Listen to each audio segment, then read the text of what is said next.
Step 1. Approach the angled parking space slowly, keeping your speed under control.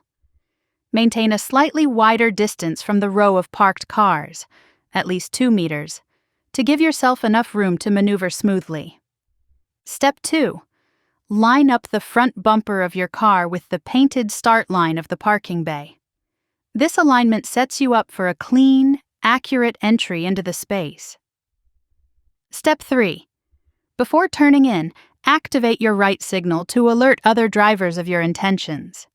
Check both mirrors carefully and glance over your right shoulder to clear your blind spot before proceeding. Step 4. Turn the steering wheel fully to the right and move forward slowly at a steady, controlled pace.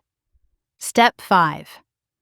As the nose of your car enters the bay and the front begins to straighten naturally, gradually unwind the steering wheel back toward the center to align the car properly. Step 6. Continue creeping forward until your rear wheels are fully inside the parking space. Stop when the entire car is neatly within the lines, ensuring your wheels are straight and you have balanced space on both sides.